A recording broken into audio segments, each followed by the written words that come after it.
श्राद्ध पक्ष में भूलकर भी ना खरीदें ये चीजें, करोड़पति को भी कर देती हैं कंगाल। नमस्कार दोस्तों, हमारे चैनल में आप सभी का स्वागत है।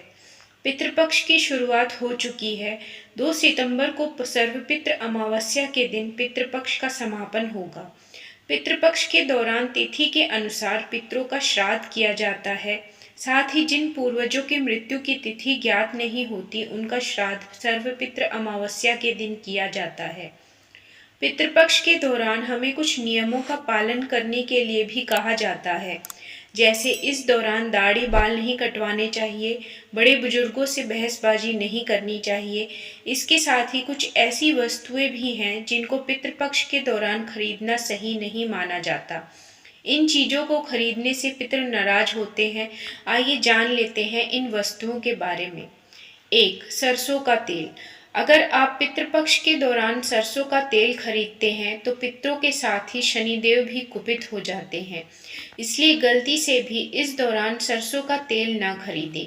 इसको भी पितृपक्ष शुरू होने से पहले ही खरीदकर आपको रख लेना चाहिए। 2. झाड़ू। झाड़ू का संबंध माता लक्ष्मी से है। पितृपक्ष के दौरान झाड़ू खरीदने से भी आपको समस्याओं का सामना करना पड़ सकता है। खासकर आपकी आर्थिक स्थिति पर इसका विपरीत प्रभाव पड़ता है, इसलिए श्राद्ध के दौरान झाड़ू खरीदने की गलती ना करें। 3. नमक। पितृपक्ष के दौरान दान का बड़ा महत्व है। इस दौरान नमक का दान भी आप कर सकते हैं, लेकिन नमक खरीदना इस समय सही नहीं माना जाता, इसलिए श्राद्ध शुरू होने से पहले ही आपको नमक खरीद कर रख लेना चाहिए। पितृपक्ष के दौरान नमक खरीदने से बीमारियां आपको घेर सकती हैं। 4. नए वस्त्र और आभूषण। पितृपक्ष वह समय है जब हम अपने पितरों को याद करते हैं और सात्विक जीवन जीते हैं, इसलिए गलती से भी आपको पितृपक्ष के दौरान नए वस्त्र और आभूषण खरीदने से बचना चाहिए। इस अवधि में ज़्यादा साज सज्जा करने की बजाय सात्विक रहने से पितृ प्रसन्न होते हैं। 5. वाहन और भूमि भवन। पितृपक्ष के 15-16 दिनों में आपको वाहन और भूमि भवन खरीदने से भी बचना चाहिए। अगर गलती से आप ऐसा कर लेते हैं तो इसके गंभीर परिणाम आपको भुगतने पड़ सकते हैं। इस दौरान भूमि या वाहन की खरीदारी करने से फायदे की जगह आपको नुकसान उठाना पड़ सकता है। 6. लोहा। पितृपक्ष के दौरान भूल से भी लोहे का सामान नहीं खरीदना चाहिए। ऐसा माना जाता है कि पितृपक्ष में लोहे का सामान खरीदने से घर में नकारात्मक ऊर्जा बढ़ सकती है, जिस कारण व्यक्ति को कई तरह की समस्याओं का सामना करना पड़ता है। 7. मान्यताओं के अनुसार अगर आप पितृपक्ष में कोई नया सामान खरीदते हैं तो उसमें प्रेत का वास होता है। पितृपक्ष में विवाह, सगाई, मुंडन, उपनयन संस्कार आदि जैसे मांगलिक कार्य करने वर्जित होते हैं, इसलिए इनसे संबंधित कोई भी वस्तु आपको श्राद्ध में नहीं खरीदनी चाहिए।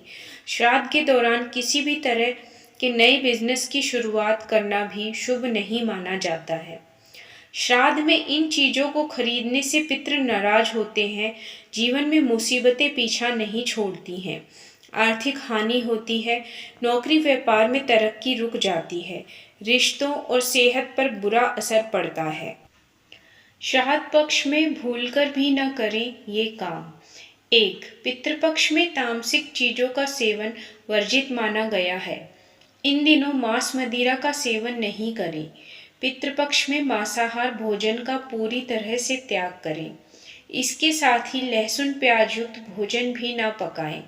श्राद्ध में कोई इन चीज़ों का सेवन करता है या इन चीज़ों का उपयोग करता है, उससे पितृ नाराज हो जाते हैं। 2. पितृपक्ष के दौरान मांगलिक कार्य नहीं करने चाहिए, जैसे विवाह, गृह प्रवेश, दुकान का मुहूर्त आदि तरह के मांगलिक कार्य नहीं करने चाहिए। साथ ही इस समय में कोई नया सामान भी नहीं खरीदना चाहिए। 3.